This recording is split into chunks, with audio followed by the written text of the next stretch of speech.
Sholat Ustadz, itu kan nggak tahu apakah ada alasan kenapa itu yang jadi bacaan. Kan semuanya kan ngikutin Rasulullah. Betul. Tapi kan pasti ada masanya orang bertanya, kenapa bacanya itu sih waktu Betul. itu? Benar. Kenapa bacanya nggak yang lain gitu? Benar. Nah, kebanyakan yang wajib, kalau yang wajib seperti surat Al-Fatihah itu Allah turunkan. Dan kalau kita mendalami maknanya itu memang luar biasa sih. Tapi benar kata Mas di awal, orang tuh nggak selalu bisa khusyuk dalam sholat untuk mendalami makna suratul Fatihah itu.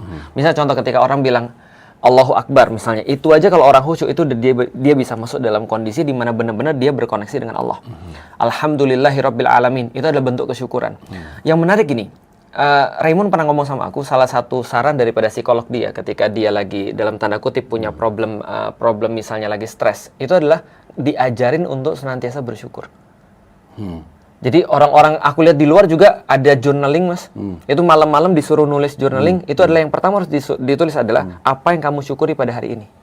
Aku masih hidup, aku masih punya anak-anak yang baik, aku masih punya orang tua, aku masih punya makanan yang dimakan. Nah, jadi semua kesyukuran itu adalah bentuk daripada cara orang untuk healing. Nah, kalimat pertama, koneksi dengan Allah, bukan istighfar, bukan juga bismillah. Karena bismillah itu ada yang mengatakan masuk dalam ayat, dalam surat Al-Fatihah ada yang bilang enggak. Tapi kalau kita ambil yang enggak, berarti kalimat pertama, koneksi manusia dengan Allah adalah Alhamdulillah. Rasa syukur pada Allah, Alhamdulillah. Ketika itu kita bayangin, apa sih yang kita Alhamdulillah itu? That's strong. Nah itu bacaannya, tapi itu datangnya dari Allah. Tapi ada yang datang dari manusia. Misalnya contoh ketika habis Rasul ruku, terus kemudian Rasul berdiri. Ada orang kemudian bilang, Rabbana lakal hamd.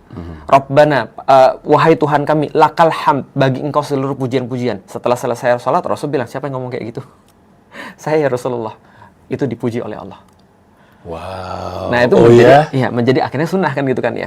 Nah sama kayak tahiyat. Tahiyat itu kan percakapan antara Allah dengan Rasulnya. At-tahiyatul dan seterusnya. Ini segala puji-pujian bagi Allah. Terus kemudian dikatakan bagi Rasulnya juga. Enggak, ini bagi Rasul-Rasul yang lain juga. Enggak bagimu. Dan seterusnya. Ini kan adalah sebuah percakapan sebenarnya. Nah kalau kita mendalami lebih dalam lagi, kita baru mendapati tambahan-tambahan makna, value daripada sholat itu.